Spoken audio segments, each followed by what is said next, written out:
जय हिंद, जय भारत। कैसे हैं आप लोग? मैं आशा करता हूं आप सब खुश होंगे, मस्त होंगे, स्वस्थ होंगे और एक बार फिर आपके सामने उपस्थित हुए हैं। क्लास 9th में एक इम्पॉर्टेंट टॉपिक पढ़ाने वाले हैं आज हम फिजिक्स में। ठीक है, तो गति चैप्टर में टॉपिक का नाम है चाल तथा वेग।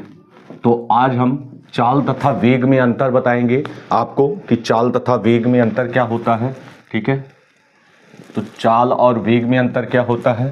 तो देखिए, फर्स्ट पॉइंट देखिए, चाल किसे कहते हैं? किसी गतिमान वस्तु के द्वारा एकांक समय अंतराल में चली गई दूरी चाल कहलाती है। और वेग किसे कहते हैं? किसी गतिमान स्थिति द्वारा एक निश्चित दिशा में, किसी गतिमान वस्तु के द्वारा एक निश्चित दिशा में तय किया गया विस्थापन उस वस्तु का वेग कहलाता है। तो चलिए हम लिखते हैं। ठीक है, पहला पॉइंट, किसी गतिमान वस्तु द्वारा एकांक समय अंतराल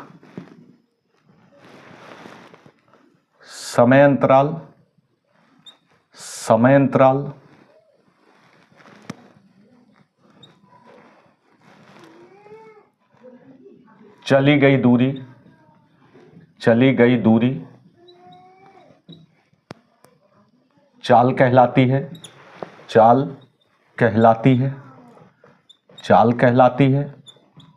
ठीक है, किसी गतिमान वस्तु के द्वारा एकांक समय अंतराल में चली गई दूरी चाल कहलाती है। और वेग किसे कहते हैं? तो इसका फर्स्ट पॉइंट, किसी गतिमान वस्तु द्वारा एक निश्चित दिशा में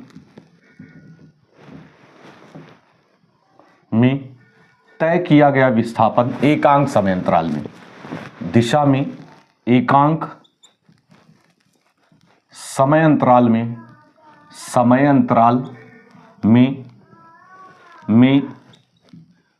तय किया गया विस्थापन वेग कहलाता है। ठीक है, तो ये आपका किसी गतिमान वस्तु के द्वारा एक निश्चित दिशा में एकांक समय अंतराल में तय किया गया विस्थापन क्या कहलाता है? वेग कहलाता है। ठीक है, दूसरा पॉइंट, किसी गतिमान वस्तु की चाल उसके वेग के समान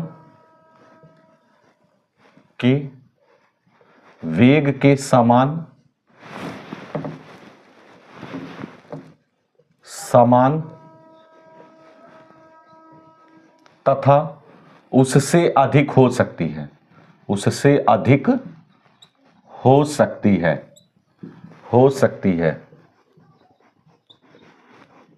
देखिए, कोई गतिमान वस्तु है तो उस गतिमान वस्तु की जो चाल होती है वो उस वस्तु के वेग के समान या उससे अधिक हो सकती है। परंतु वेग में आप देख लीजिए, किसी गतिमान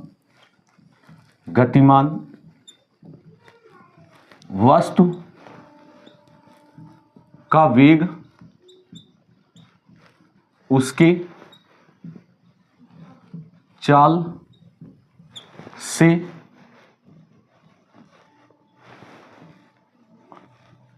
कम होगा तथा अधिक नहीं हो सकता।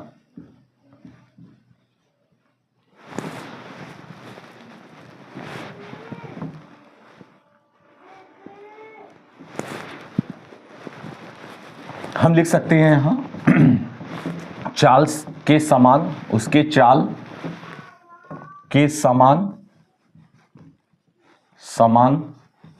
तथा उससे अधिक नहीं हो सकता,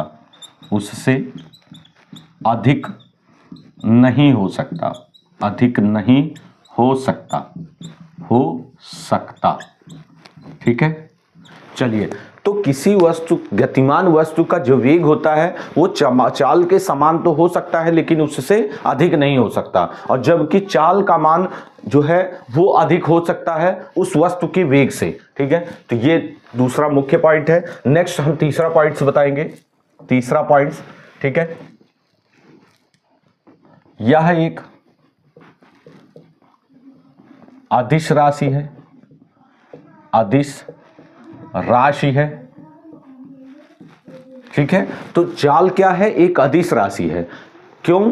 क्योंकि दूरी एक अदिश राशि होती है और समय भी एक अदिश राशि होती है, और चाल बराबर होता है दूरी बटे समय। तो चाल में दूरी और समय राशियां हैं, ये दोनों ही राशियां अदिश राशियां होती हैं, इसलिए चाल एक अदिश राशि है। ठीक है, जबकि वेग में आप बताएंगे, वेग यह एक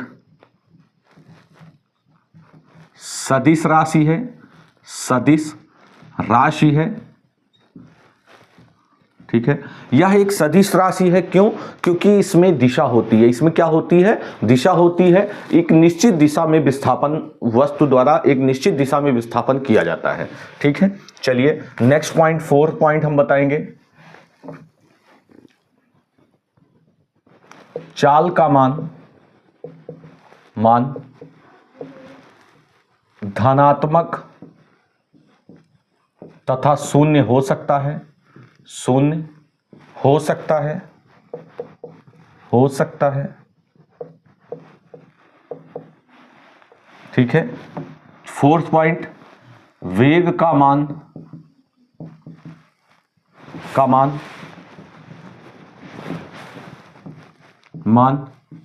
धनात्मक, ऋणात्मक तथा शून्य भी हो सकता है, शून्य हो सकता है, हो सकता है।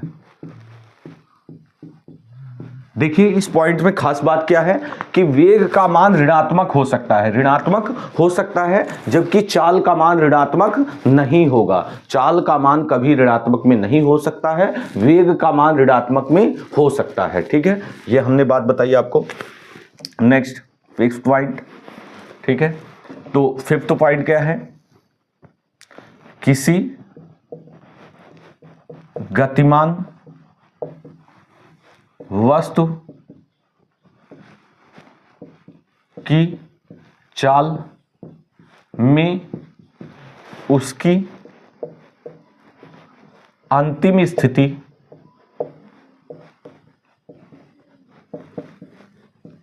का ज्ञान नहीं हो सकता है, नहीं होता है, जबकि किसी गतिमान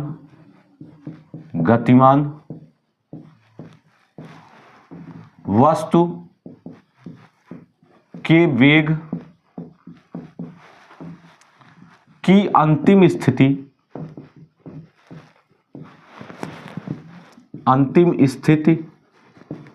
का ज्ञान होता है। तो लीजिए, कोई गतिमान वस्तु है तो उस गतिमान वस्तु की चाल की स्थिति में उसकी अंतिम स्थिति का ज्ञान नहीं होता है। ठीक है, निश्चित ज्ञान नहीं होता है, लेकिन कोई गतिमान वस्तु है, उस वस्तु के वेग की अंतिम स्थिति का ज्ञान होता है। ठीक है, किसी वस्तु, कोई वस्तु गतिमान वस्तु है तो उसकी उस वस्तु के वेग की अंतिम स्थिति का ज्ञान होता है। ये 5 पॉइंट्स हैं। नेक्स्ट हम बता सकते हैं, हम फॉर्मूला बताएंगे कि चाल बराबर होता है, हम लिख सकते हैं चाल का सूत्र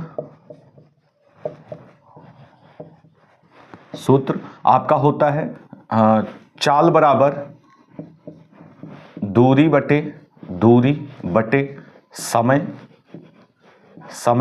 दूरी को हम यस कह सकते हैं और समय को हम क्या कह सकते हैं? टी कह सकते हैं। ठीक है, तो इस प्रकार चाल बराबर होता है दूरी बटे समय।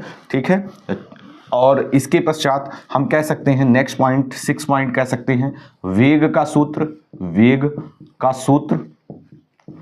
तो वेग बराबर हम कह सकते हैं वेग बराबर हम कह सकते हैं विस्थापन विस्थापन बटे समय, विस्थापन बटे समय। ठीक है, तो विस्थापन को हम कह सकते हैं यक्स, ठीक है,